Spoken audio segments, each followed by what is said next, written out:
Welcome in this edition, Blue Sky Live here with you today. Kicking off another week of content at rebelgrove.com and MPW Digital. Chase Parham and Neal McCready. Neal is in the Clark Ford studio. I'm not. It's okay. We got Wi-Fi. We're working. We get a podcast to you this morning. Coming off Ole Miss's 27-3 win over South Carolina on Saturday afternoon in Columbia. Mr. McCready was in attendance for that. Got back yesterday. We'll discuss, put a bow on that game, and then look ahead to what on paper is a huge week in college football. That includes Ole Miss at LSU, 6:30 from Tiger Stadium on Saturday. LSU had a bye week, and the Rebels obviously knocked off Carolina. So all that and more coming up on today's show. A show brought to you every day by Blue Sky locations throughout Mississippi, up and down I-55, throughout North Mississippi as well. Get the lunch specials here locally, $5.69, couple sides of bread, any size fountain drink. Also, you can get sweet eggs. They're all in the state of Mississippi, wherever they are. You get ribs, pulled pork, salt Adams desserts, and plenty more. Looking to take care of dinner tonight. Kids are busy, stuff's going on, even though it is fall break. Let them take care of you all across the state and getting those in Clark Ford. I am. Just FYI, your audio on my end is getting pretty pixelated. Just okay, I can touch it. Go ahead. Okay. Clark Ford's in Amory, Mississippi. 662-257-1900 is the number. Call it. Ask for Corey Clark. Tell Corey what Ford product you're looking for. He'll send you a quote within 15 minutes in business hours. It's right to the bottom line. No hassle, no haggle. You get your quote. The rest is completely up to you. You can shop that quote around. You can do what I've done, what I recommend that you do, and that's hop into a Clark Ford today. You're going to get great service, great product. Corey and the people at Clark Ford, they really want to have a long-term relationship with you. They want you to view them as their long-term car guy, their long-term truck guy. 662-257-1900. A guest will join this week on the Campbell Clinic hotline.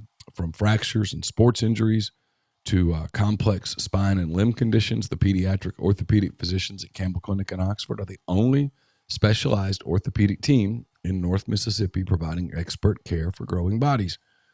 Visit CampbellClinicOxford.com to schedule an appointment or call 901-759-3111.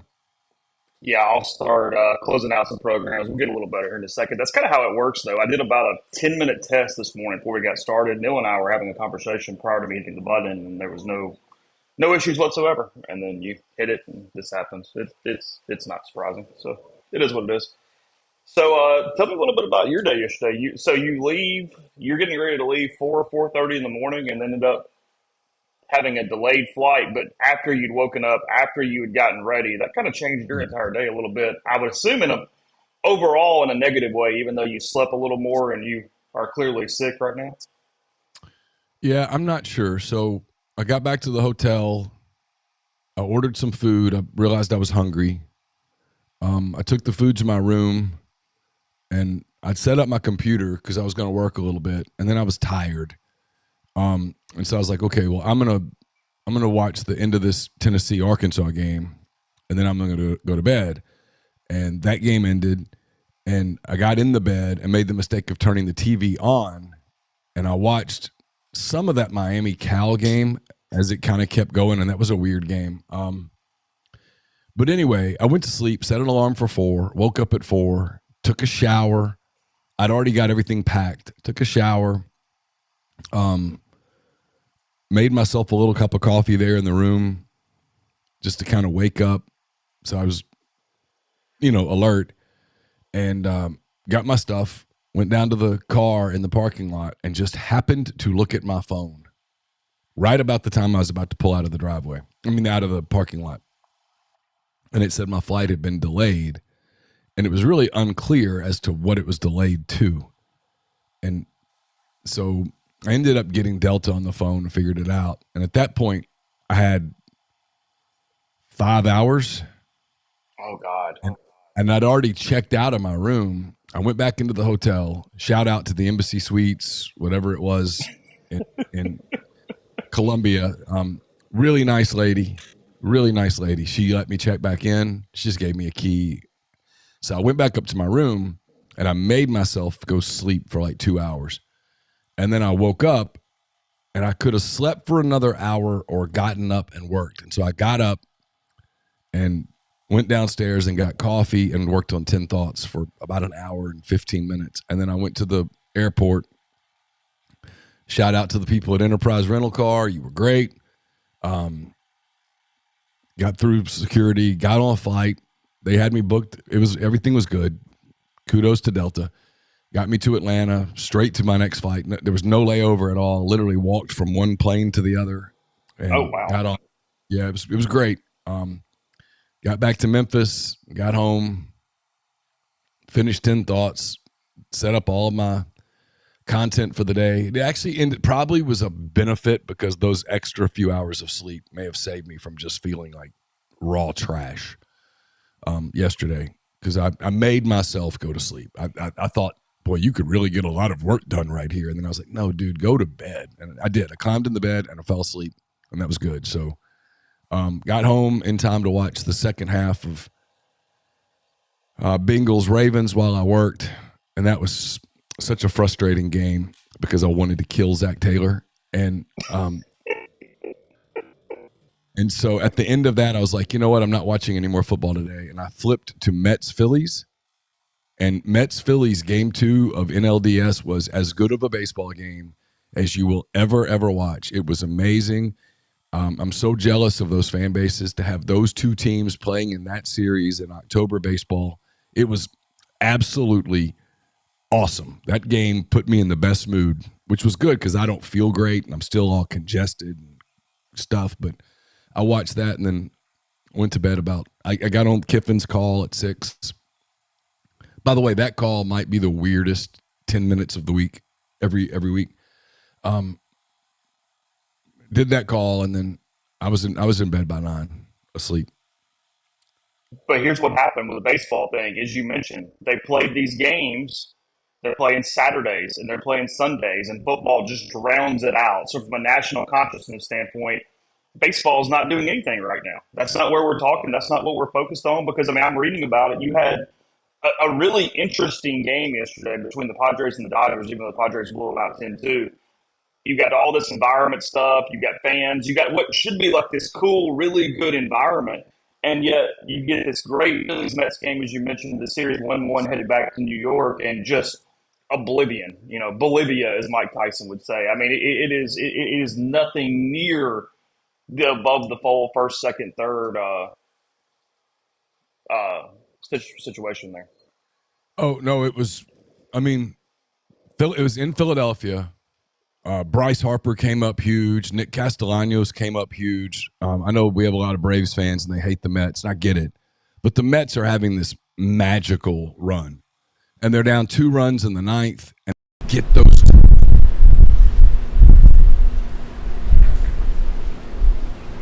I'm switching audios. Go ahead. Oh, okay. They get those 2 runs on a home run in the top of the 9th. You're like, man, this Mets team, they're just destined.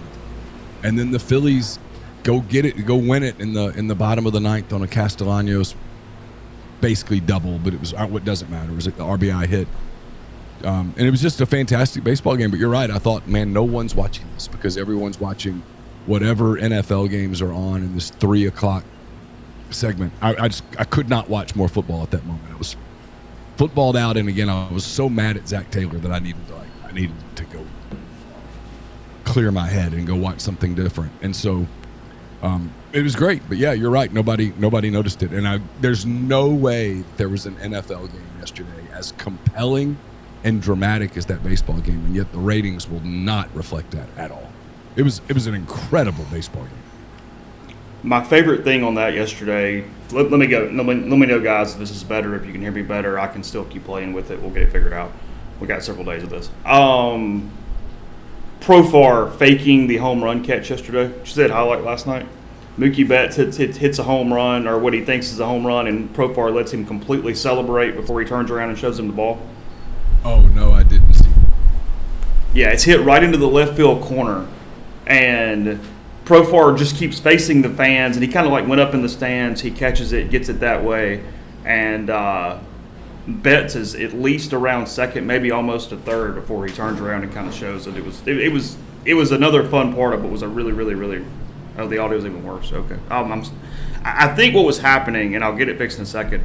It's actually was Neal's audio coming into my headphones that was causing the deal. But yeah, we're good. We'll get it figured out.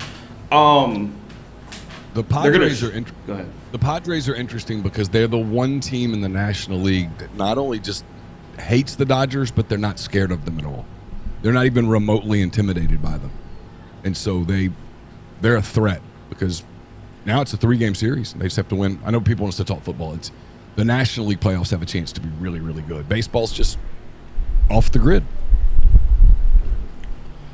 What'd you make of Columbia just in general, the atmosphere on the stadium, that kind of thing? Because I'll tell you, I've talked to some people and kind of wondering about your take. It wasn't really about environment or whatever. It just seemed like nobody was that excited considering the team coming in and kind of the situation. I mean, it felt like it went a little duddy compared to what everybody was expecting when they headed there. Well, I mean, I think some of that was because Ole Miss jumped on them in the first quarter. I mean, we talked about that during the week is you don't want to let that crowd start thinking they have a chance to win because then they get really loud. And it was really loud early. But then I thought the key play in that game from a Carolina standpoint, I don't think Carolina would have won anyway. Don't get me wrong. But Carolina's first defensive possession, they dominated the line of scrimmage against Ole Miss. To the point where I was like, ooh, this is interesting because I thought Ole Miss would handle this better than they did. This was one series, okay? One series. And Ole Miss forced a 4th and 2, I think, and Carolina punted. We're supposed to punt, but they fake punted. Had I been them, I would have loved to have seen an alternate universe where they punt the ball there and Ole Miss starts at its own 24 or something like that. And it would have been more interesting, but instead you gave Ole Miss a short field, boom, score. Then you get cute with the quarterback and Ashford fumbles, boom, score. The game's over at that point. And their fans, it was hot. It was really hot. And if you've ever been to Columbia on a hot day, it's really hot because there's no breeze. It's just still. It's like Gainesville sort of. And people were like, man, we're not winning from a Carolina standpoint. Why are we here? And they just got out. I like Columbia fine. It's not my favorite place. I told somebody this on the plane yesterday. They were asking about it. So from a media standpoint, they're among the very best. They take great care of you. They let you park closer. Like LSU, we're going to park somewhere in like New Iberia and then walk to the game. At Carolina, we parked on the little Key Road thing. It was not far at all. And then actually, they gave me a shuttle back to my car after the game on Saturday night. But they do a really good job with press box. They just do a really good job there with accommodating media. And so from a media standpoint, it's kind of one of my favorite places to go cover a game. If I were a fan, I don't think it would be. You have to get there so early or you have to walk forever. It's out at the fairgrounds. It's not anywhere near campus. I mean, no, it's 4 miles from campus maybe. They have the Cockaboose thing, but that's for kind of the elite fans, the big booster South Carolina fans. So yeah, if you're a long-time South Carolina fan and your daddy's daddy and all that, yeah, sure, I get it. That'd be fun. But if you're otherwise you're tailgating in a parking lot. So it sort of has an NFL feel to it, and they don't have an NFL caliber team. It wasn't loud. It only gets loud there if they're about to pull off an upset. It gets really loud, like it does at a lot of places. But from an atmosphere standpoint, and again, I'm up 7 stories high in a press box. It didn't appear to have much of an atmosphere on Saturday. One thing that I thought was really strange was in Beamer's press conference. I was listening to it yesterday for some different content stuff, and they asked him multiple times about that play, and Ole Miss was already going to win the game by then. It was over, but he chose 1st and 20 instead of 2nd and 17 on the sack. When he took the penalty, they sacked Dart, and it would have had 2nd and 17. Instead, he took 1st and 20. And they were kind of obsessed about it in the press conference, going, hey, that was this huge play. Again, I don't think it was. Ole Miss had already kind of had the game in hand by then. But Beamer had completely forgotten it. I've rarely seen a coach just be completely unable to even give a response to it. He just sat there and went, "I'll have to watch the film and talk to you about it tomorrow night on the teleconference. I have no idea why we did that or whatever." They even came back to it later. He was so frustrated with his team's lack of composure and the penalties and the dumb mistakes that it looked like he was just completely scatterbrained all the way around after that game, because they weren't good enough anyway. Sellers is bad when he's bad. I mean, God, he can be terrible. And yet they did nothing to try to win either. All the pass interference stuff and the stupid gun stuff and the penalties, and they sort of discombobulated after even it got to, I guess, whatever it was. I mean, 14-3, honestly, at that point. Yeah, he was real frustrated with his team. I was watching him from the press box. I'd put the binoculars on him some, and you could tell he was angry at, not that his team losing, but the way they had no composure. Like, it was weird. Like, and I mean, I'm sure at some point we're going to talk about the weirdness of the league. The league's gotten really weird. It's literally sort of game to game. Like, it's pretty unpredictable. I don't know how anybody has firm feelings about much of anything involving SEC teams right now. But that team went to Kentucky and had a lot of composure. It had a lot of composure against LSU, except it penalized itself to a loss. And then against Ole Miss, they just flipped out. They just flipped out. I mean, from kind of early in the game, and then the gun thing was. And look, man, if you do that that kid's got to come off the field.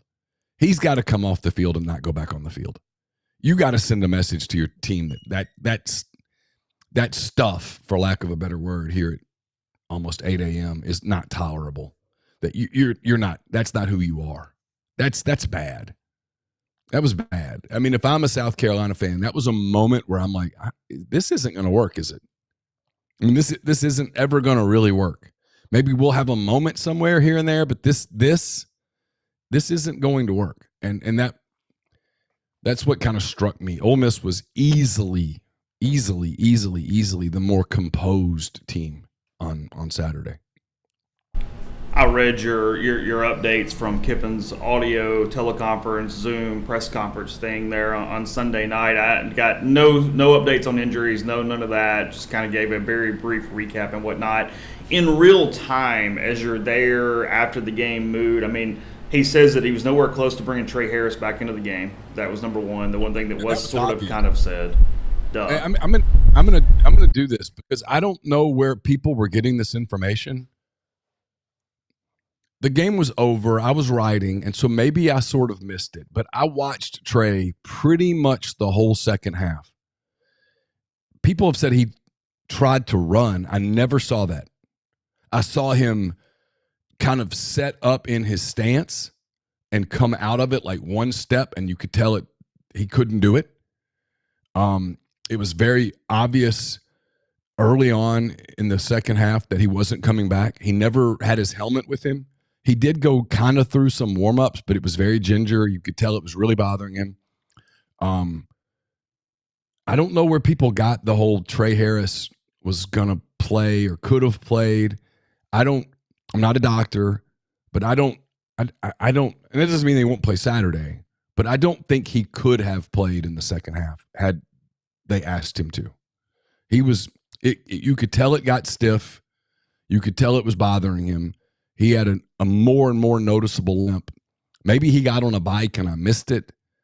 I saw Ulysses Bentley on a bike. I never saw Trey on a bike. I'm not saying he didn't get on a bike, but I never saw him run. And I think I would have known if he had run because someone would have said something. Because I was sitting in a row basically of Ole Miss beat writers, and we were all not working together by any stretch of the imagination, obviously, as you might guess, but we were all sort of looking at the same things. And I think someone would have said, "Oh, he's running," and nobody said that. It feels like we're at a point with Parrish and Pegues. They're just going to play through these injuries. I mean, Parrish bangs up his shoulder in the last 44 minutes. This thing that Siski and I really disagreed about during the post-game show. You can find that thanks to Realtree, MPW 15% off, Realtree.com, from a post-game show standpoint. But, I mean, Parrish is nowhere near 100%. He's not a big guy. He's been getting beat to hell because he's taken the brunt of the carries over the course. And, I mean, you look up at Ole Miss, and we'll get to lines in a minute, 3.5 point favorite at LSU, 3-2, whatever it ended up being at the moment. And Harris is hurt. Parrish is kind of banged up. They've got a ton of problems in their main skill people. They desperately need a bye week, but it doesn't even really feel like the bye week's going to fix it. This team, in some ways, sort of got back on track, or at least has the chance for one more game to get back on track. But just from a straight roster management standpoint, they still feel a little weird. Am I crazy on that, or do you sort of follow that too? What do you mean when you say weird? Just the way they're banged up and how they're banged up and what their rotations look like. I mean, it doesn't. I know everybody's got injuries. I'm not claiming that, but at the same time, it just seems like it's in such critical spots, given what they are doing in the rotations in those areas, that this week feels strange to me. Maybe I'm crazy, but that's sort of where I'm at. Yeah, I don't know that I share that sentiment. I'm not saying you're wrong. I mean, obviously they have an injury at right tackle that is significant. I think part of the weirdness is that it's going to come across as a criticism of Lane. I don't mean for it to be a criticism of Lane. It's just a personality deal. He does not like this injury report thing. He hates it, clearly. And I think you can go back to the very first time I asked about it, and he kind of gave a I haven't thought about it answer, which in hindsight I think was him saying, I don't like it, and I'm not going to say anything about it. So instead I'm going to say I don't know anything about it.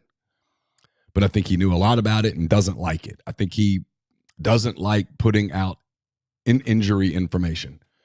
So we have this thing hanging over Jaden Williams where some people say it's long-term, and I know where that's coming from.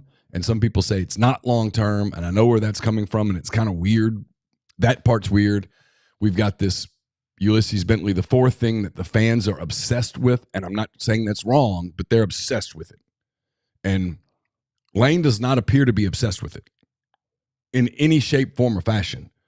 And media have asked about it. We get the same answer. He's tired of us asking. And at this point, I don't even know what you'd ask. Other than, but to get to a Bentley question, to your point, you've got to say, so Lane, Henry Parrish looks banged up. He was a game time decision.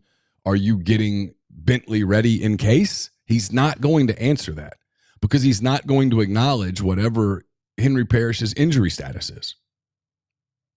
And it's clear Parrish is banged up, but it's also clear that he's healthy enough in their eyes. And let's face it, those are the only eyes that matter. He's healthy enough in their eyes to play, and he's playing an absolute ton. And in their world, and again, that's the only world that really matters, he's playing well. And, you know, when they need to spell him, they're spelling him with Matt Jones. Why is that? I don't know. It doesn't really matter what my opinion is. No offense, what your opinion is, what anyone else's opinion is. It's all that matters is their opinion. And in their opinion, clearly, through one half of the season, Matt Jones is their second best running back. Is he? I don't know. I don't evaluate running backs for a living. I've never coached. I've never recruited a running back. I've never evaluated a running back. I don't know. But I think that's part of the, quote, weirdness maybe. And then the other thing you have is like the other night, Trey Harris goes down in the second quarter and doesn't come back into the game. And you think, well, maybe this will be an opportunity for Aiden Williams to play. And he doesn't play. Maybe he comes in there for a snap or two. I don't know. I haven't read your snap thing yet. But he doesn't play. Aiden Williams played 2 snaps, I believe. Okay, so that backs up my observation. What I observed was they said, okay, well, we're going to move Jordan Watkins out wide.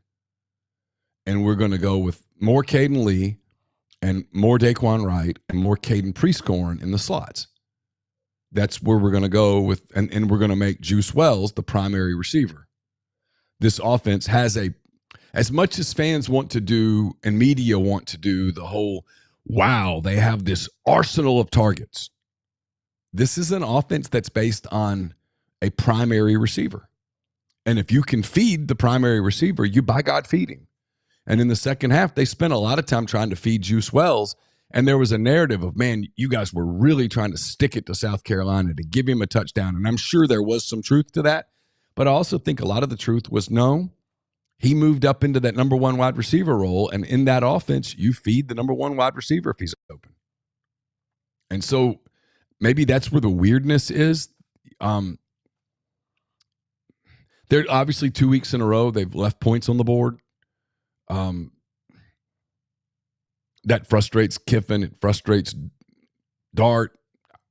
I didn't think Jackson played his best football game on Saturday. But now I don't know how much of that is because he's having to deal with pass rush. Because early, excuse me, I'm sorry. I'll pop another cough drop. Early, he was having to battle some pass rush. And look, when you're having to watch, and that Stewart kid's a stud. I mean, he's a beast. He's an elite player. And he's so fast that you do have to account for him. And there were a couple of times where probably there was a receiver open, but Dart really couldn't do everything he needed to do to get the ball because he was having to brace for impact. So maybe that's where it is. Defensively, Ole Miss is elite. The reason this team has a chance, ironic, it's the irony of irony, is 2 years ago, this team had a chance to win a bunch of games because offensively they were elite. This year, they have a chance to do something special because of their elite status on defense. I don't know that anybody can watch them offensively right now and go, this is an elite offense. It's a good offense. It's an explosive offense. It's a dangerous offense. It's a talented offense. But I don't know that anybody could go, oh, it's elite. It's super balanced. They can kind of hurt you in 80 ways, and it's really difficult to defend. On the flip side, defensively, this team's a handful. I saw Chris Vaughn, former Ole Miss assistant, former, I guess, Arkansas assistant. Where did he go after Ole Miss? They went somewhere because he got in some trouble. I don't know, whatever. It was at Texas. Now he's with the Dallas Cowboys as a scout. He was in Columbia watching Ole Miss, South Carolina. He was staying in Columbia for a couple of days to scout some South Carolina guys at practice. And he talked about Ole Miss's defense from an NFL standpoint. There's NFL players on that defense. That's where his attention was more than the offensive side of the ball, if that tells you anything. Yeah, there's a couple things on that. We'll go to that in 1 second. Let me pay some bills real quick. And Neil, when I get done with mine, I'm gonna move so this audio thing's not a problem. We can just talk normally. So when you're reading yours, I know you're probably going to be abbreviated, but if you want to hit 1 or 2 extras and give me a second to get moved, that would be great. And then we'll be good after that. You've had Wendy's nugs dipped in sauce. We've had them covered in sauce. Wendy's new saucy nugs. Take the crispy and spicy nugs you love and turn them up to 11. Choose between flavors like buffalo, honey barbecue, garlic parm. If you're a real heat seeker, try spicy ghost pepper. Only a Wendy's signature spicy nugs. I dare you. 7 delicious ways to try the nugs you already love. Pick a flavor, get some extra napkins, prepare to nug like you've never nugged before. For a whole new way to nug, it's got to be Wendy's at U.S. participating Wendy's. We're brought to you by the College Corner. Right now, you can get a Grove Collective football signed by Trey Harris, Juice Wells, and Jordan Watkins.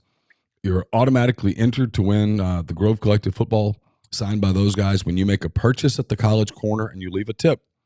All of the tips made go directly to the Grove Collective to benefit Ole Miss athletics. The promotion ends on November the 11th. The winner will be randomly selected, notified via phone or email. So 2 locations in Jackson, also 1 in Oxford where you can enter that particular contest. We're brought to you by Comer Heating and Air, Southern Air Conditioning and Heating, different names, same great people, products, and services.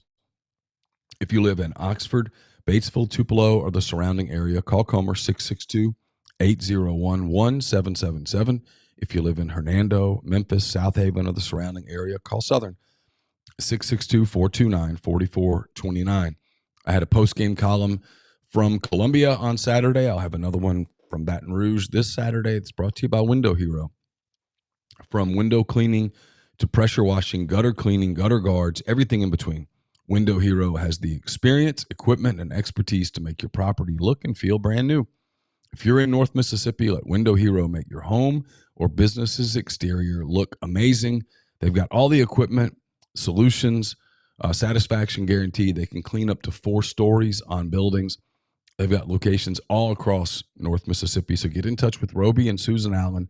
They are dedicated to helping Oxford and all of North Mississippi with their windows, gutters, and everything in between. Call Window Hero at 662-510-7077 to get an estimate or learn more at windowhero.com.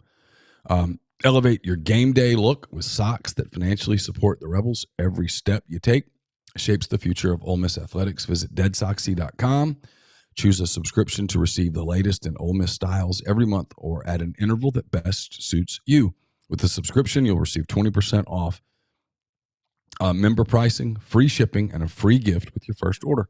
So take the next step, upgrade your socks, and as always, stay soxy.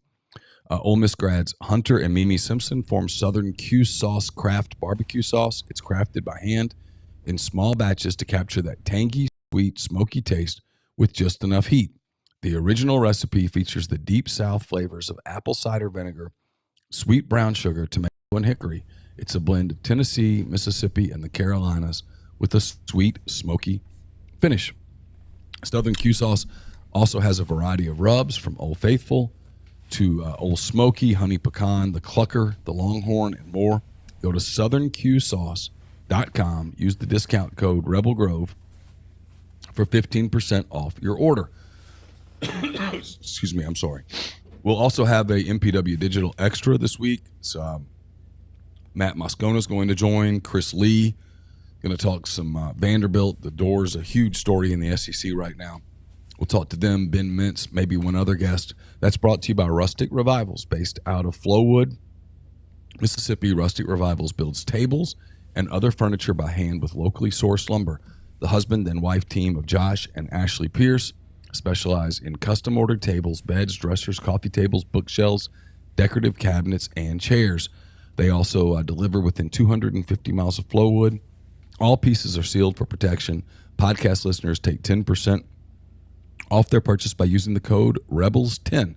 So go to rusticrevivalsms.com, enter the code REBELS10 for 10% off. You can also call them at 228-217-1243 or email them at rusticrevivals@gmail.com. My 10 weekend thoughts are up. They're brought to you by Andrew Seago with Seago Wealth Management. If you're retiring soon, you're wondering how long you should wait to take Social Security, what account should you pull from first? Maybe you're already retired.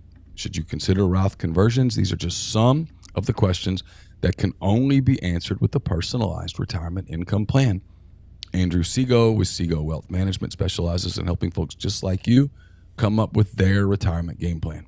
Whether you meet at his office in Collierville or prefer Zoom from anywhere, schedule a free discovery meeting and see what he can do for you. It's rebelsretire.com. Again, stress out about the Rebels, not your money. It's rebelsretire.com.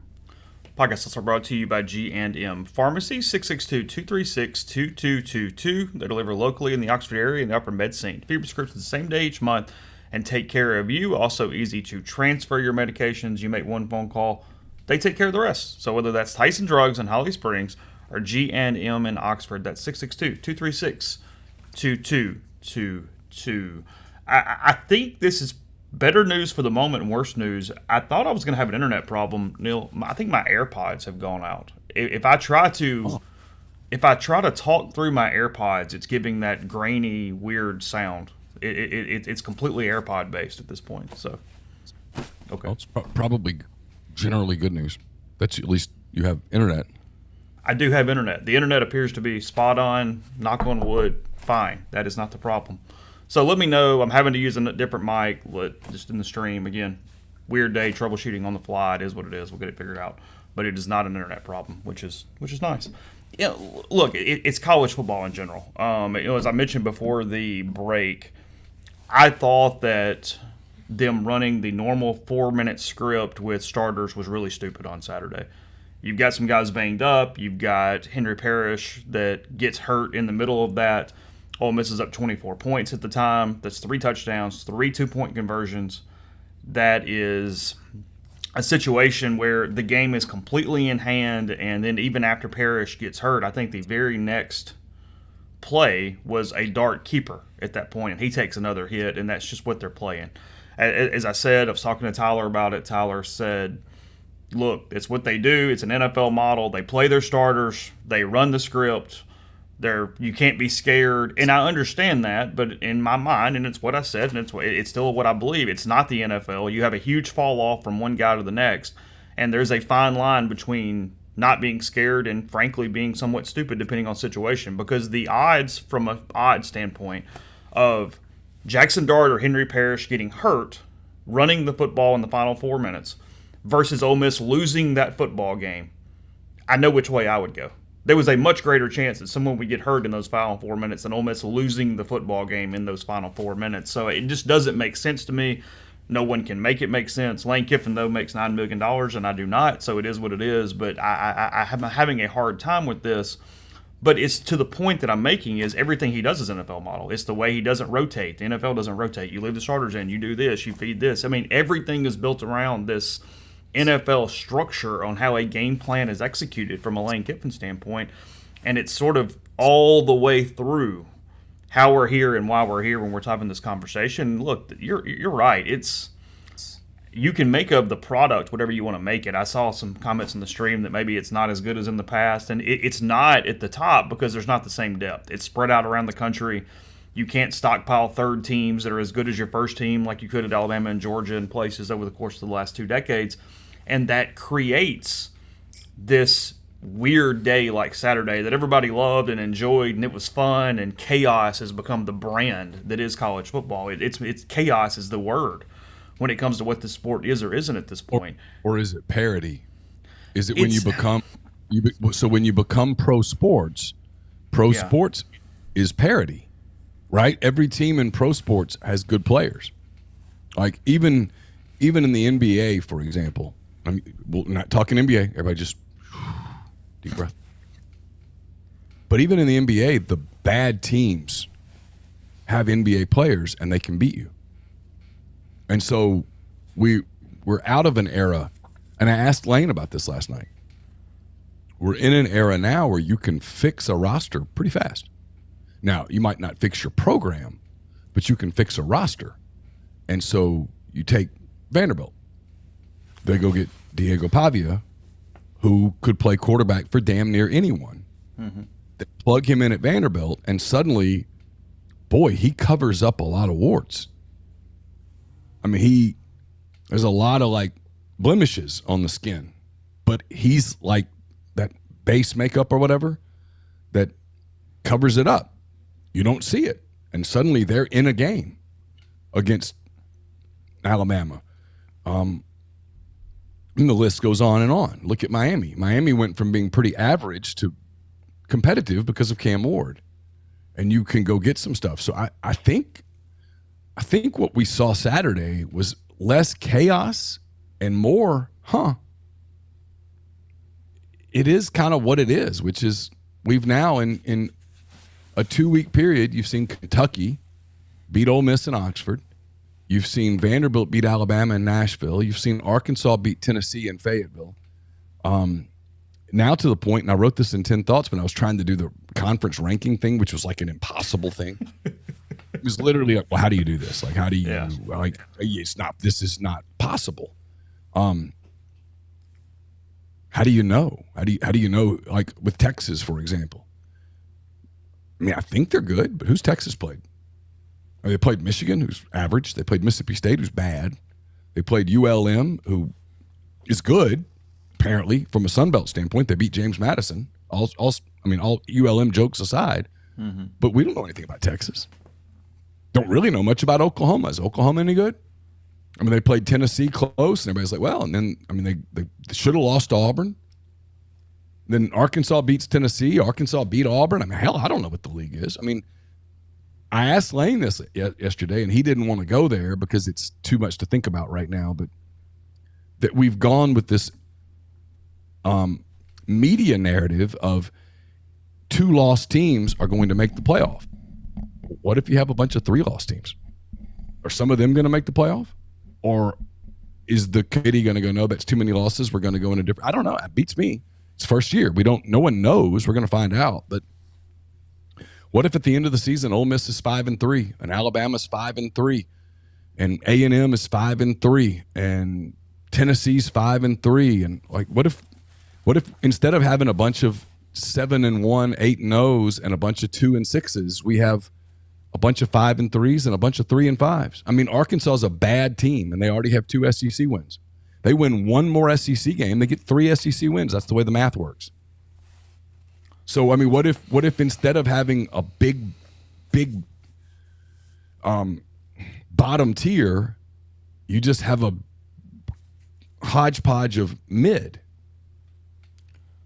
And I think that's probably true. I guess, and you're right. I mean, parity is the word. The reasons you gave are 100% the reason. I guess I say chaos just simply because it's an inferior gameplay that is causing it.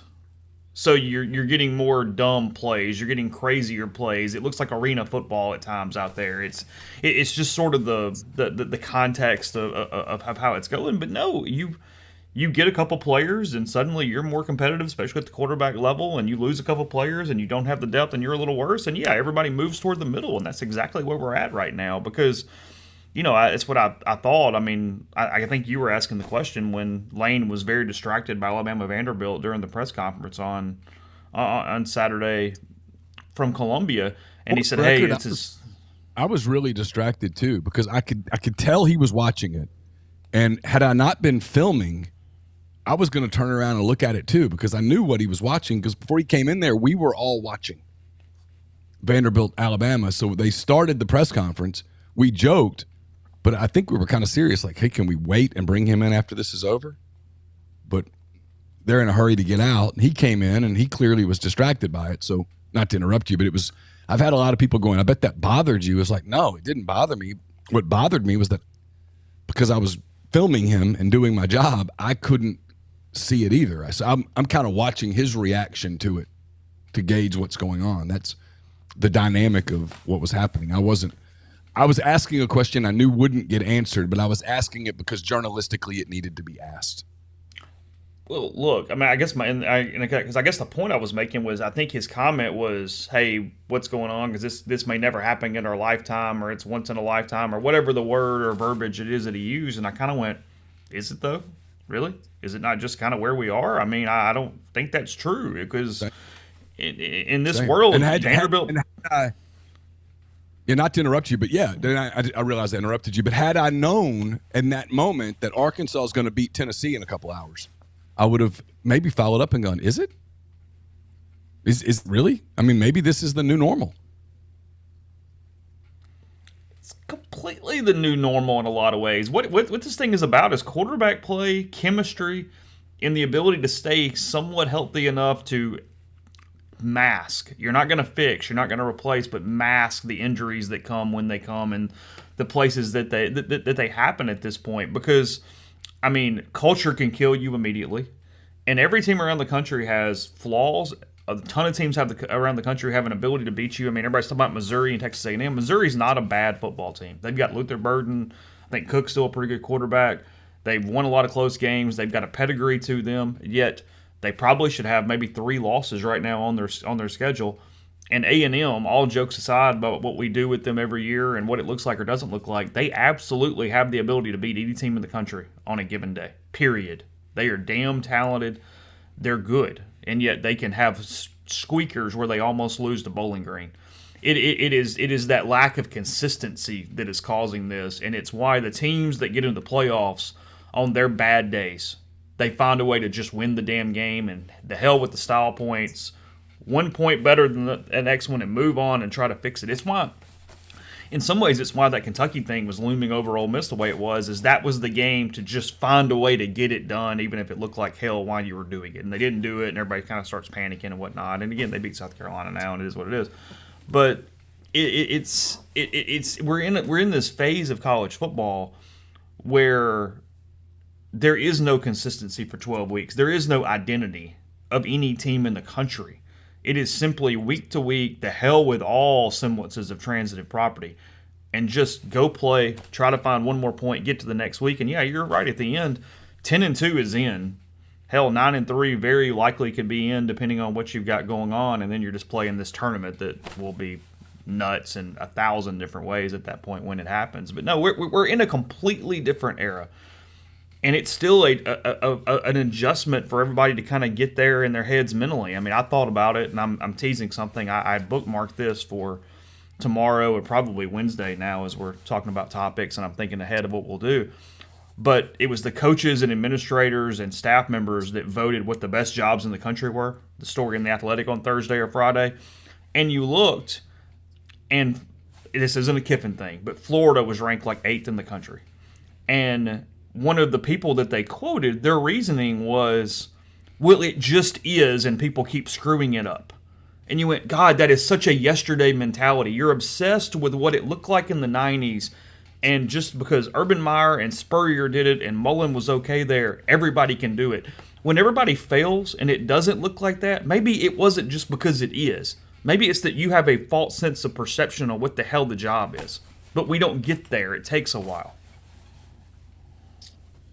Yeah, I saw the same thing. I think I put it in 10 thoughts. Yeah, and it's not about Florida. It's just about it takes so long to go where we're going. And that's where I was going with this is I'm starting to play with the theory in my head, and I'm not ready to fight for it. It's just kind of something that I'm thinking about. I'm not ready to go, I'm right. I'm not ready to dismiss it. I won't be surprised if in a couple of years there's not a lot of difference between like the 16 SEC teams, where maybe you'll have an outlier or two on the top and an outlier or two on the bottom, but for the most part, every program's going to be basically the same. Like, I'm a little surprised, and again, this is the second time today this comes across as a criticism of Kiffin, and I don't mean it to be.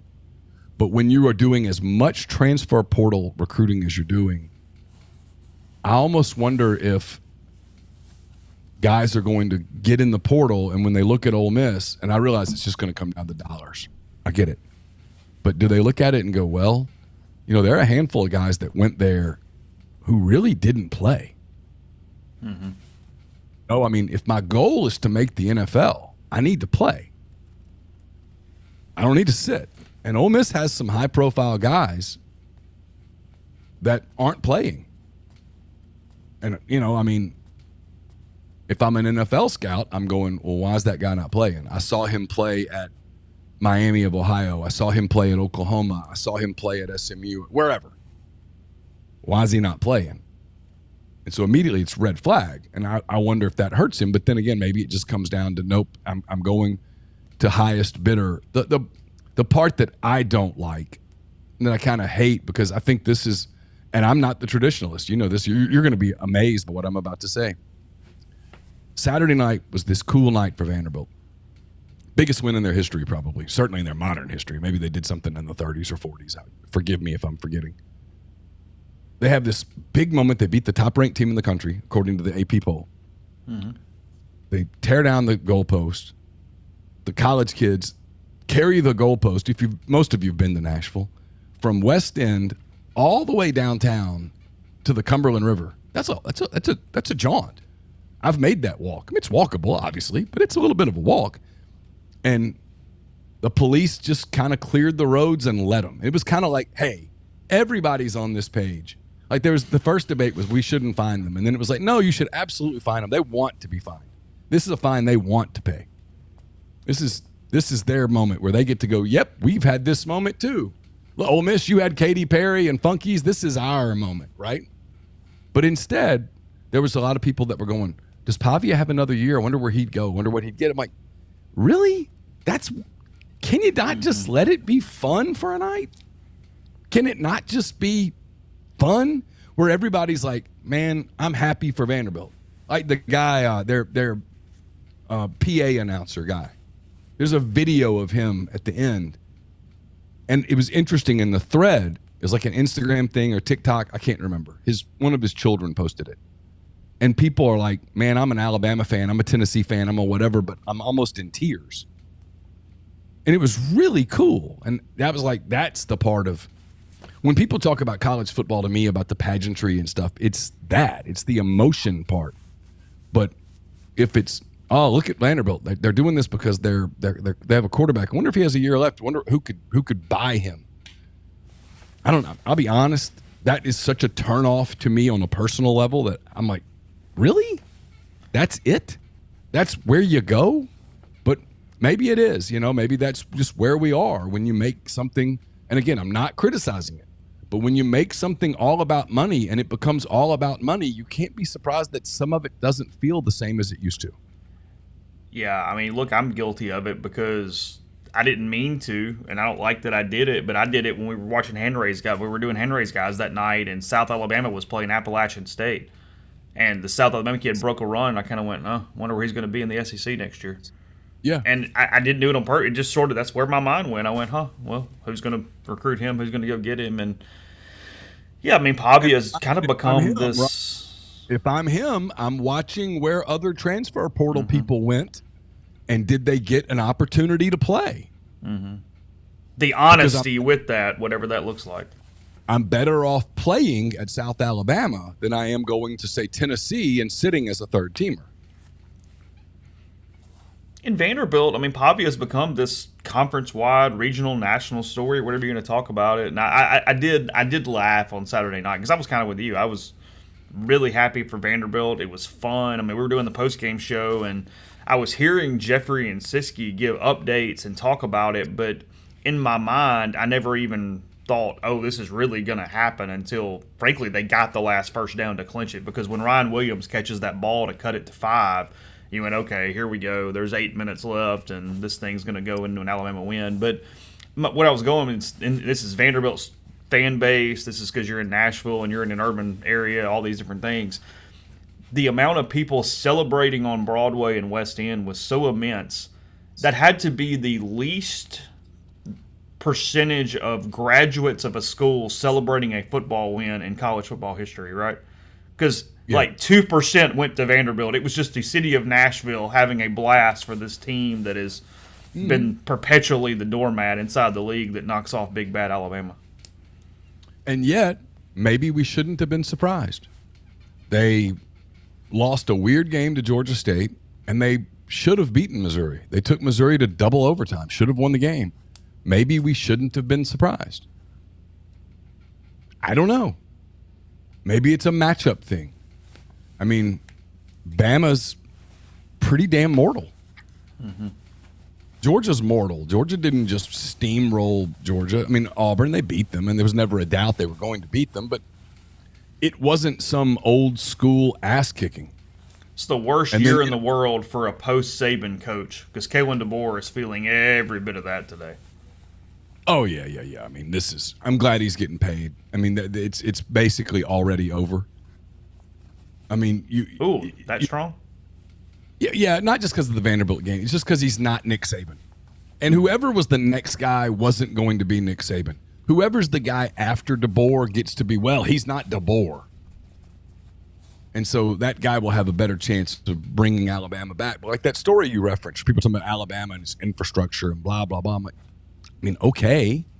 I mean, I'm not saying you're wrong, but again, I'm back to my thing of, but if I'm building through the portal and I'm getting high school kids who are going to leave at the first available opportunity, and the first available opportunity is like in 6 months in this system, I don't know how you really create.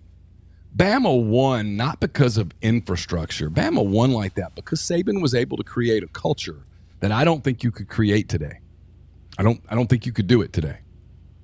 Maybe you could. Maybe I'm wrong. Maybe somebody's going to do it. Maybe Kirby's doing it as we speak. I don't know.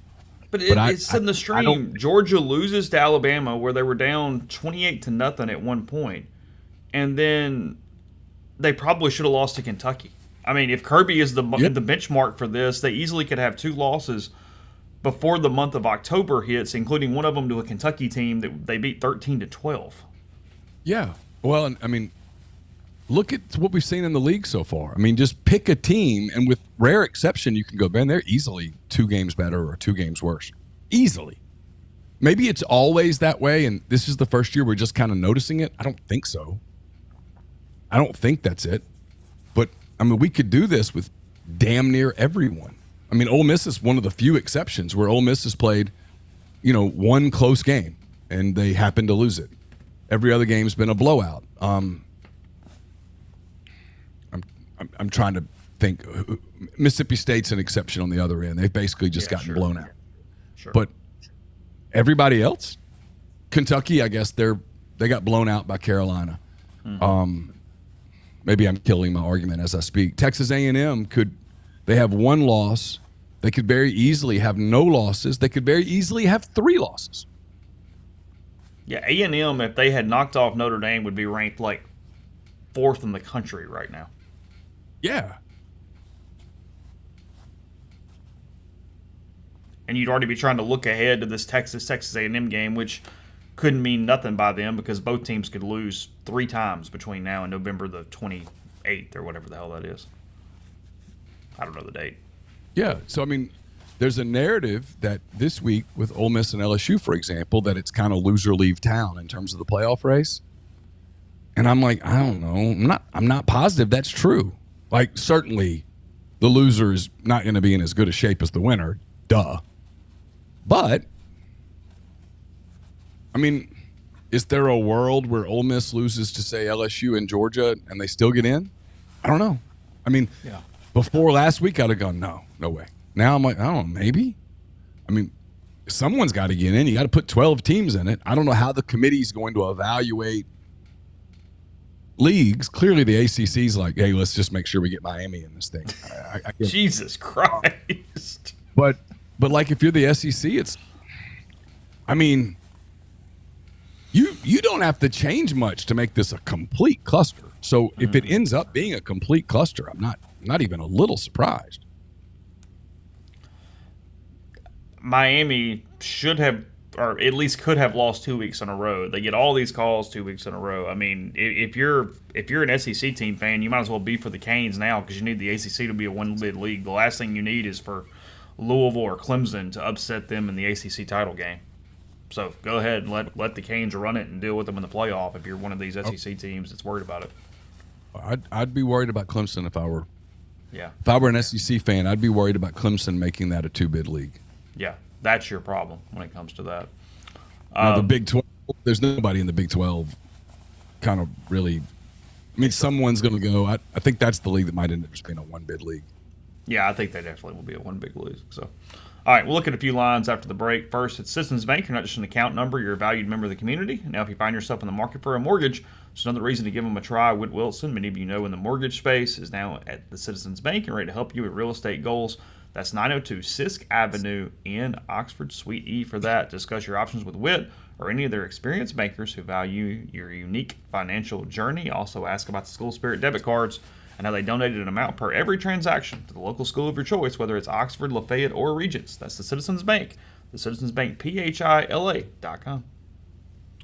We're also brought to you by Grenada Home Center. They've got paints by Benjamin Moore, Pittsburgh Paints, Farrell Calhoun, flooring of any and all types, stone countertops, whether you're looking for granite, quartz, or anything else. They've got window treatments from plantation shutters to whatever else suits your fancy. It's Grenada Home Center, 1301 Sunset Drive, Suite H in Grenada. Call them at 662-226-3127. Arnett's Fine Jewelry is a 4th-generation jeweler. They're located in Old Lamons Jewelry Building on North Lamar Avenue in Oxford. They offer expert jewelry repair, diamond engagement rings, wedding bands, stackable diamonds, genuine stone bands, pearls, genuine color stones, diamond jewelry, and much, much more. Also great for gifts, obviously, as we're getting closer and closer to the holidays. Arnett's wants to be your jeweler. Already mentioned the College Corner. We're also brought to you by our friends at Argent Wealth. Argent Wealth, based in Ridgeland, Mississippi. They've got clients in more than 20 states. Argent provides detailed, specialized investment management, financial planning, retirement planning for individuals and businesses, and much, much more. At Argent, investing is treated like a commodity. Decisions are made using objective information and research, not emotions. So regardless of your level of wealth, Argent will sit down with you, listen to your goals, study your expenses, and put forth a comprehensive, detailed financial and retirement plan built just for you. It's myargentwealth.com. Also brought to you by John Edwards, Regency Travel Incorporated in Memphis. Listen, if you're planning a trip that you want to create a lifetime of unique memories, you owe it to yourself to get in touch with John. He's part of Virtuoso. He can really help you come up with ideas that you're not going to find on your own. Just get in touch with him, give him a budget, give him some parameters, and then just sit back and let him go to work. He'll take care of you. 901-494-3387 or J. Edwards at regencytravel.net.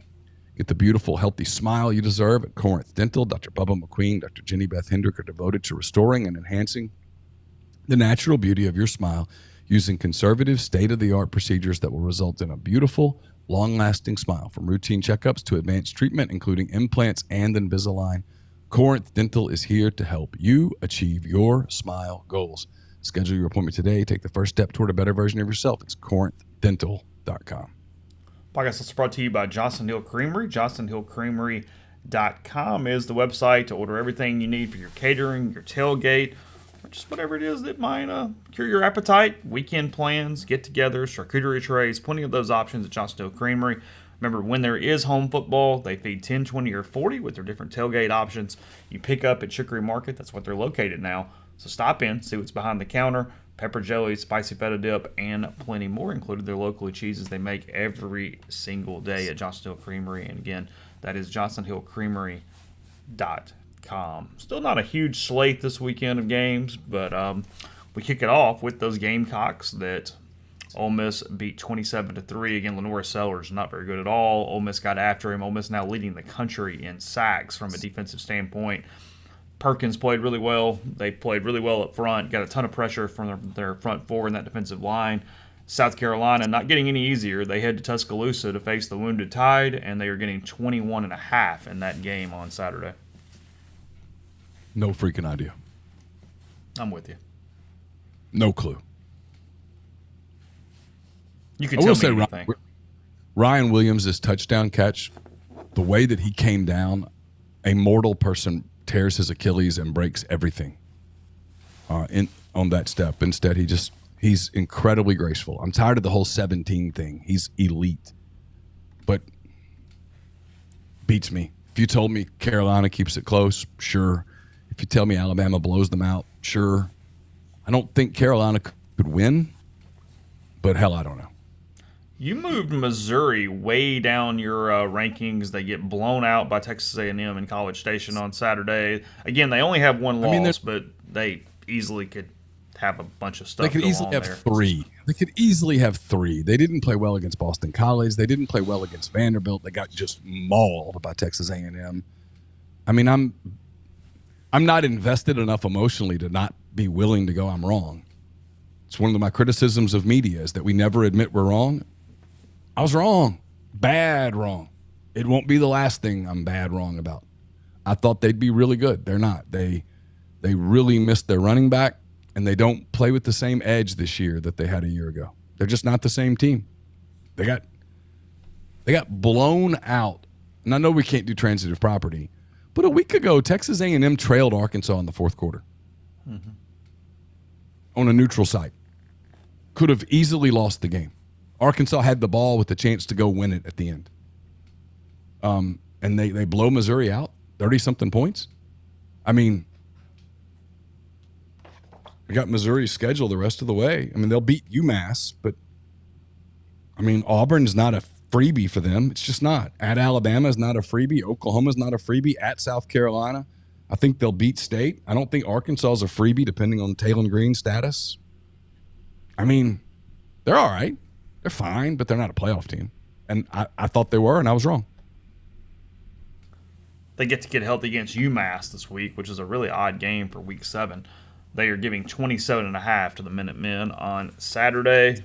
Whatever. Yeah, I don't care. The Red River comes to the SEC for the first time, Texas and Oklahoma, and the Longhorns giving 14.5.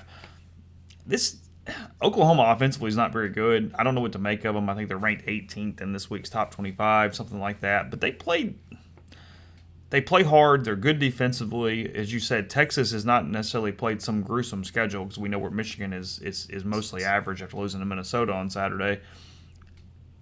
Everybody's going to jump on the Longhorns, but if you told me this game's close late, I'm not at all shocked. Oklahoma can absolutely muddy this thing up and make this a game. They usually do. So why not? Again, I don't know. I mean, Oklahoma's pretty good defensively. I mean, I don't know what Texas's status is with Ewers. I assume Ewers will play. Texas hasn't really been tested. Maybe this is the big test. Maybe Texas blows them out. I don't know. I mean, it's a lot of points for a big rivalry game. I mean, I think my strategy this week is just going to be hand me a bunch of points and I'll see what happens. You're going to lay the 33.5 with Georgia over Mississippi State? Probably not, because if I'm Kirby, I don't. Is that what I need to do? Do I need to destroy Mississippi State, or do I need to start saving some stuff for some bigger games down the road? I mean, the Florida game suddenly isn't a freebie anymore. I thought Florida looked good the other night against UCF. If I'm Kirby, I've still got to play Texas. I still got to go to Ole Miss. And maybe he does the thing where, hey, I'm going to play my starters into the fourth quarter no matter what. That's what Kiffin does. Maybe he does the same thing. I don't know. It's a lot of points. And to State's credit, put up a respectable effort in Austin for the better part of 3 quarters. Bobblefish asking why Texas OU is always in the afternoon. It's because of the safety around the Cotton Bowl. That game is played in the afternoon to get everybody out of there before nighttime. There are people already concerned about this being a 2:30 game that wish this were an 11 a.m. game. Oh, even at 2:30. Yeah, well, because it's not going to be over till after 6, and we're approaching, the daylight savings time stuff. So the sun's, it's getting dark here by 7 now. Mm-hmm. This line's come down a little bit where we have it. Florida getting 15.5 at Tennessee in Knoxville on Saturday. I think some books opened it at 17.5, something like that. Florida, as you said, coming off a pretty good game against UCF, and then Tennessee falling to Arkansas, where, the Razorbacks had a chance to kind of really get them if they don't suffer some of those injuries. Green hurt out for a while, I would assume. That looked pretty gruesome there on Saturday. And Nico seeing a SEC defense, struggling with it, looked like he was all over the place, confused, and wasn't sure where to go, struggling with progressions. It'll make him better. He's a young quarterback. We've talked about this. Does Tennessee get through those games where he was completely kind of rattled, and that was one of those. And it's said in the thing here, I think the dialogue's correct. There's two things at part. Arkansas is not a bad football team. They could easily be unbeaten right now. They could have beaten Oklahoma State. Should have beaten Oklahoma State probably, if you want to say that. So Probably they're not bad. They could have beaten A&M. Yeah. But of course, they could have lost. They could have lost to Auburn too. So you can take those two and go, well, 2 tosses, split them. Fair enough. Yeah, and then Tennessee is very good, but you have days like this, and you got a young quarterback, and I think they do still have some problems in some areas on that defense. They were not very composed. We keep talking about consistency and composure, but they did dumb stuff. I did think Josh Heupel letting the kid score late was a really smart play. That was the only way you even had a chance to win the football game. Yeah, because Arkansas was going to run the clock down and kick a 18-yard field goal. Yeah, so the game was going to end right there. I was actually surprised that was even a thought from anybody that was questioning that. But Florida 15.5 at Tennessee, I have no freaking clue in this game. If you told me Florida was game, okay. I don't think they can win. I don't like Florida to win the game, but I don't. It's recency bias. It's one game, but I don't just guarantee love Tennessee laying 2.5 touchdowns right now.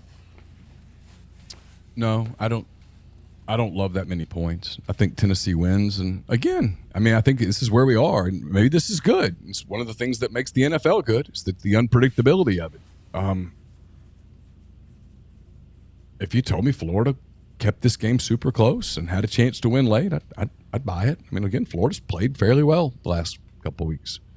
Played okay against Mississippi State. Played okay against UCF. They haven't quit on him.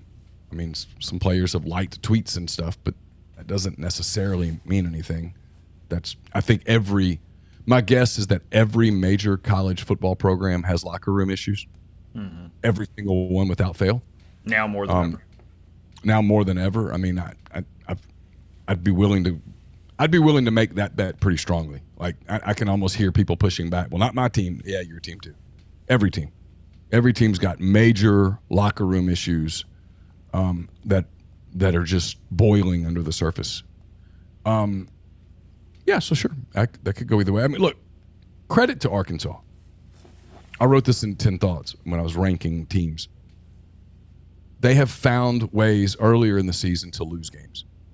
And on Saturday, with every excuse to lose it, Green goes down. The running back from Utah, I think his name is Jackson, he went down. you're in there with a backup quarterback that really hasn't taken any meaningful snaps.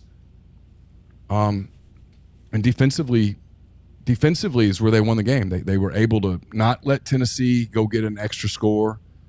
They were able to get Tennessee off the field there late, force the punt, and then the kid, to his credit, made a couple of plays on that last drive, and they found a way to win a game.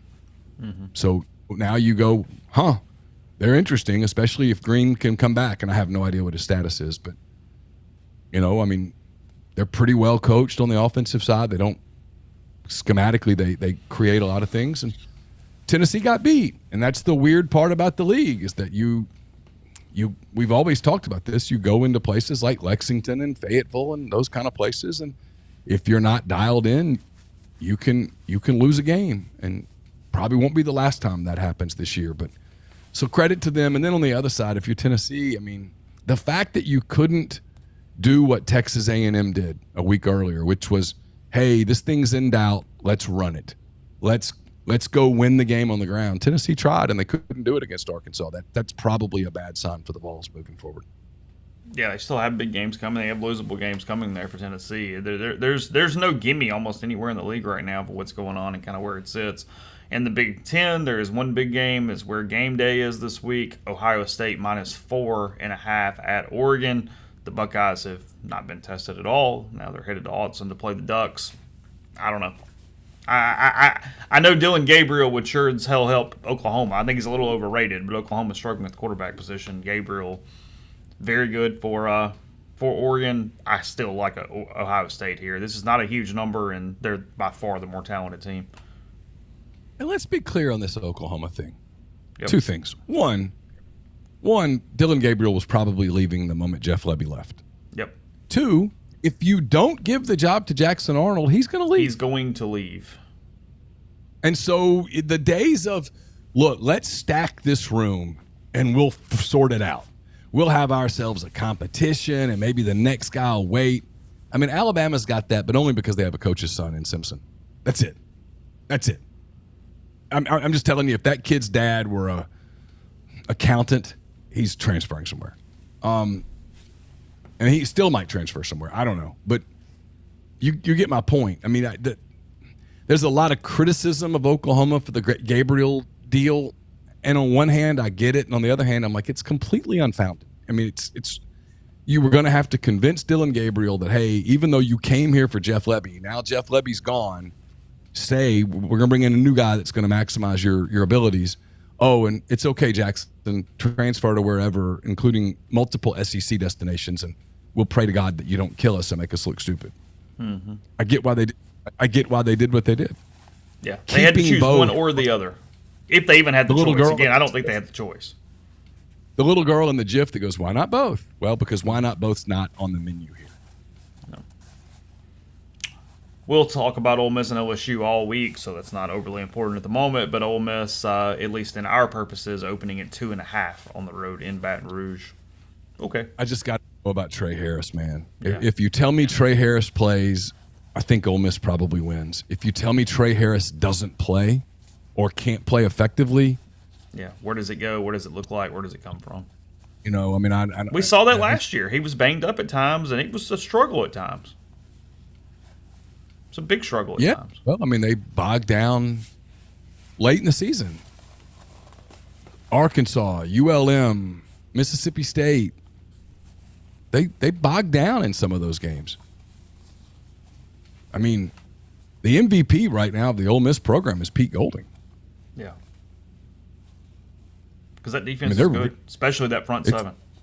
It's so good. This is going to be fascinating, right? Because this is the first time this season that they're going to play a quarterback who can sling it.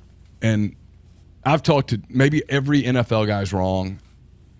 They miss, just like you guys at home, anyone. But NFL people really like Nussmeier. They really like him. Like he's probably a first-round pick who's got a chance to work in his way into the top half of the first round. Mm-hmm. So he's that good. They've got weapons. They can sling it a little. They're really athletic up front. I'm looking forward to doing the show with Pete tomorrow night. That'll air later in the week. Just to kind of watch what LSU does, but defensively, LSU's pretty porous. And I just don't know whether Ole Miss is healthy enough and effective enough right now to take advantage of it. They're almost certainly going to be without Jaden Williams. I don't know what their situation is at running back. Princely's out still, probably. Well, Princely's definitely out for another week.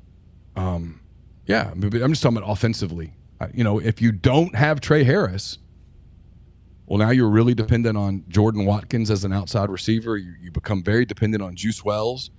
And, Jackson made the comment the other day, hey, we didn't, because he was hurt, we didn't get a lot of work together. So maybe that chemistry's not completely there yet. Right now, Prieskorn and Wright haven't been as big a part of the offense the last few weeks as we kind of thought they would be. So with Ole Miss's offense, it's kind of an unknown going up against LSU's weakness. And then LSU's strength, which is offense, is going up against what I think is one of the better defenses in the country in Ole Miss. And then Vanderbilt, this line jumped fast. This thing in Vegas opened at 10. Kentucky giving Vanderbilt 10 points. It is now at 13. So you got a lot of early money on the Cats there. Wasn't getting on the Vanderbilt hangover, if you will. And that's what it is, and that's old school thinking. And I think it's because we don't have any new school data on what Vanderbilt looks like coming off of a big win. The conventional wisdom, and maybe it's right, I don't know, is that Vanderbilt's going to be drunk until sometime Thursday afternoon. Remember when Ole Miss beat Florida down in Gainesville with Tim Tebow and stuff? That team was still talking about Florida on Thursday, and they lost to South Carolina, I think. That's correct. Is that right? Yes. Yep. Yep, South Carolina. I don't know. But maybe this is different. Maybe because it's a veteran quarterback who isn't ingrained in the whole poor Vanderbilt thing, because I think that kid thinks he can go anywhere and win. Pavia, he's just like Jackson Dart was watching him. It's on video if you saw it. He's like, I love that dude. He fires me up, That dude's a stud. It's one of his peers going, that dude fires me up, and that kind of might be what, maybe he's that guy. I don't know. Kentucky coming off an open date after a big win in Oxford. Maybe Kentucky's a 3-loss team at the end of the season. Hell, I don't know, Chase. I don't know. Anybody can have any real strong feelings about much of anything right now. If you do, I almost kind of admire you, because you either are really good at this and you know something, or you're just, by God, locked in, and good for you. I don't have any, like the Ole Miss LSU game, you could tell me today that Ole Miss wins by 10 or more. I'd be like, yeah, I can see that. You could tell me they lose by 10 or more and just go, yeah, Tiger Stadium at night, blah, blah, blah. Nussmeier's a really good quarterback. Maybe they can protect him. Maybe he exploits Ole Miss's secondary a little bit in ways that other people couldn't. Sure. I've got I can't imagine taking real money and betting it on some of these games. Saw 75% of the tickets of people actually in were Bama fans on Saturday. 75. Yeah, I can see that. They've got a lot of fans in North Alabama that can't get tickets at Bryant-Denny. Yeah. Go to Nashville for the weekend. It's a free win. Going to go see the Tide win, celebrate a little. Well, they made $100,000. The school did. Vandy's got to pay Alabama $100,000. I'm sure Arkansas pays Tennessee $250,000. Wrote that check happily. Oh, just. Yeah. Sure. Tennessee took a lot of people to Fayetteville. Apparently Fayetteville was an absolute zoo over the weekend because of all the Tennessee people that were there. If Ole Miss is winning on Saturday, Dart's got to be better with the deep ball. They've got to be better down the field. They've got to hit those. They've got to actually hit some big plays and not have to drive, especially with the run game is right now, because through 4 weeks, and it was 4 cupcakes, it was. Jackson Dart was 15 of 24 on throws that traveled at least 20 yards in the air. Against Kentucky, he was 1 for 7. Against South Carolina, he's 2 for 10. So he's 3 for 17 against the 2 SEC teams. That is correct. I think that's correct. I may be missing one, but yeah, something like that. That's not good. No, That's not good enough. You know, That's the if you're going into a game where the other team is the home team at night at a place that's traditionally hard to play and they have the superior quarterback, that's a pretty significant advantage to think about. I don't know what I think about Saturday. Again, I'm telling you, this is not good pod. I'm just being honest. If you could tell me Ole Miss wins by 17 points, and I'm not surprised. And you could tell me they lose by 17 points, and I think I'd be a little surprised, but I wouldn't be like stunned. I wouldn't be like, oh, I can't believe this is happening. I mean, I could. If you go make the argument for how that happens, I can do it. Yeah, sure. No, 100%. Without really straining credulity, I can do it. It's not hard. Let's take our final break. First, NE Spark, the fastest, most reliable fiber internet option available. Whether you're streaming the Rebels or connecting with family and friends, Spark offers both residential and business packages with speeds up to 2 gigabytes. To learn more, register for service. That's nespark.com. NeSpark. Get connected. Stay local.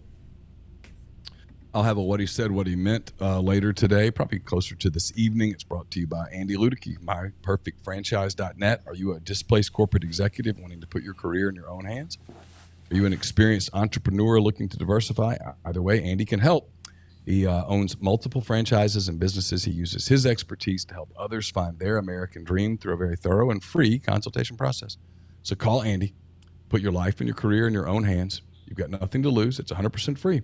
myperfectfranchise.net, Andy at myperfectfranchise.net, or 404-973-9901. Have a mailbag up to you on Wednesday. That's brought to you by Art Hayes, Sotheby's International Realty. If you're thinking of making a move, put the power of Sotheby's to work for you. As a licensed agent with Sotheby's and a supporter of all things Ole Miss, Art can help you buy or sell in your hometown or anywhere in the world at no charge to you. Seriously. So call and ask him how. 612-805-5929 or email Art at arthur.hayes@lakesmn.com. We'll have picks to you on Thursday. They're brought to you by Kaiser Flooring. Locations in Oxford and Batesville, Kaiser Flooring provides outstanding quality flooring products and installation services to residential and commercial properties. Kaiser Flooring carries the best in hardwood, laminate, vinyl, tile flooring, as well as carpeting. Their goal is to offer amazing and durable flooring products and superior services to make your life easier. They install your flooring quickly and deliver the best flooring experience possible. Get in touch with them today, kaiserflooring.com. Call them at 662-830-3194 in Oxford or 662-371-1912 in Batesville. I mentioned Pete's pigskin preview. That's a lot of peas. It's brought to you by Meadowbrook Wealth Advisors. We'll tape it on Tuesday. We'll have it to you on Thursday. Meadowbrook is a full-service investment team based in Jackson, providing financial planning and investment management to clients across the state and surrounding areas. Ryan Geary and his partners are a local team that utilize the strength and resources of a national firm to bring their clients an impeccable level of service. This includes access to investment strategies and portfolio managers not available to all investors. So get in touch with them at 601-368-2215 or ryan.geary@raymondjames.com. Raymond James and Associates Incorporated, member New York Stock Exchange, SIPC. Youth basketball registration has begun in the Oxford Park Commission. Leagues open for both boys and girls ages 7 to 15. The season begins January the 7th. Games will be played in both the Coach Howell and Oxford activity centers. So the cost depends on age, but the range is $60 to $65 per participant. Sign up at oxfordparkcommission.com. Saints and Chiefs tonight, your Monday night game of the week. I'm so excited. Chiefs giving 5 to New Orleans there in Kansas City tonight for your Monday night game. Steelers and Cowboys ended at like 12:15 last night, 12 o'clock, something like that. They had a big delay. They had not started when I went to bed. Dallas scored on the last play of the game, basically to win. Had 4th down with just a few seconds left, threw it in. Ran a pretty good pick play without the pick. It was well executed, well designed there for Dak and the Cowboys on 4th down. They had played like raw hell offensively because the Steelers are so good defensively, but they got it done there late. What you've got to vote? What are you going to do with this Boise State running back in the Heisman competition? He'll have to just blow me If it away. ended today. I wouldn't vote for him. I don't know You who wouldn't?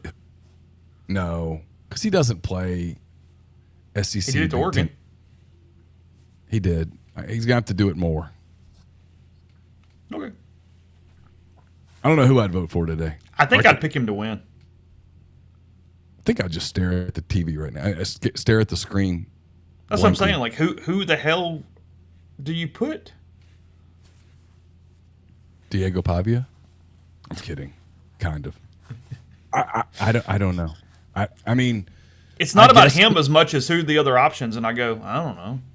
I mean, Cam Ward, although like Cam Ward made a throw the other night that was so bad. So bad. I really need them to lose. I mean, the best player, as CJ says here, is Travis Hunter. He's the best player in college football. Can he win? I don't know. Probably not. Yeah, Mark. Betting New Orleans tonight will need the prayers for lots of reasons. Kansas City's better. Saints are really good at giving games away right now. And then you were if there is, look, we do it in college football. Is that if there is any type of NFL just perceived bias, it is Kansas City getting more calls than anyone, and the Saints getting more calls against them than anyone. So good luck with the Flags tonight. I think Tay-Tay's going to be there. Is she? I think so. So I think that's what I heard Travis say, that Taylor's going to be there. No, I'm excited. Be a fun night of football. Yeah. Yeah, I mean, the problem with the Boise kid is a group of 5 running back winning the Heisman strains possibility, because running backs don't win the Heisman anyway. And then you're talking about a guy that plays at Boise State. It just that's a tough sell. I mean, there's still so much football left. Like, you know, you could still get some magical run out of any number of the Any of the quarterbacks. quarterbacks. You know, where it goes, okay, there's your guy. There's 5 quarterbacks that if they go 10-2, 11-1 are going to be in New York. Or at least a chance of. A chance to be there for sure. Yeah, of course. So, you got some basketball media today? Yes. Yes, there's been a I should shut up. Shut up. Just be nice. My mom would say, if you don't have something nice to say, don't say anything at all. Which is not great for podcasting. Yeah, we're doing media today. SEC Basketball Media Days is next week, and I'm still trying to decide whether that's worth going over to Birmingham for a day or not. If you would tell me today the final score of the Ole Miss LSU game, I could kind of go from there. Oh. Although I don't think in a world where Ole Miss loses on Saturday, I don't think the fan base pivots to, all right, tell me about basketball. No. I don't think that, and I'm not. I don't know that I have a gauge on the fan base, but I don't think basketball is really on the radar right now. No, I don't think so either. I think you're definitely safe as far as that goes. So It will be a All right. fun day. It will be a fun day for talk radio in Alabama. This is a good it's day. free space. Well, it is, but you got to be careful because you can get yourself fired today by being honest. Be careful out there. There's your life advice. We do on McCready and Siskey. We do life advice. It's presented by Cole Walters Insurance. My life advice is if you happen to be hosting a radio show in the state of Alabama, be careful today. Head on a swivel a little bit. Don't go too hard, too far. Don't. Be careful. Maybe save your biggest vitriol for UAB because that's safe. You can rip Trent Dilfer today and just sort of let it out, but be Open the careful. show with Tulane put up 71. What in the... Oof. Be careful. Be careful. Good way to lose some sponsors and get yourself fired. Whatever you do, who does that? Let's see. Alabama plays South Carolina today. Don't say it's losable. Don't. Good news, Auburn's off this week. They can't lose. So you can say, hey, Auburn will not lose the open date this weekend. War Eagle. There's a safe space. And then save your vitriol for UAB. Because apparently Trent Dilfer is one of the most hated coaches in college football among his coaches. Really? I don't know what that's about, but people are running the score up on him. Yeah. Including Sumrall. Well, I mean, I think John's putting himself in position to be attractive here in the next 2 to 14 months. John's putting himself in a position where, hey, you're going to have to think about me when it comes hiring time. So Army is giving UAB 23.5. Mark, is that right? Okay. Well, I had someone say this to me, and I think there's something to be said here. The service academies, Army and Navy, are undefeated. That might be, the one place where you're guaranteed to have continuity, culture, sort of know what you get. There's consistency. There's not a lot of people that go to those schools because they get a big variance NIL is check. not the mode there. And look at them; they're winning to the point of it becoming an interesting storyline. Winning, it is. and there's something there. I mean, I'm not saying that you could go make. I don't think you can go set a template here, but I do think it's interesting. I don't think it's a complete coincidence that in this era they're having a different level of success than they're used to. Yeah, 100%. So, all right, rebelgrove.com. We got plenty of content from the weekend and today up. And as we move forward with the week, we got more shows coming. And we'll be back with you again tomorrow here with Blue Sky Live. So thanks, everybody, for popping in for the early start. I think probably normal schedule tomorrow as far as I know. So we'll be back. We'll talk more as the week moves on to Ole Miss and LSU Saturday from Baton Rouge. Take care.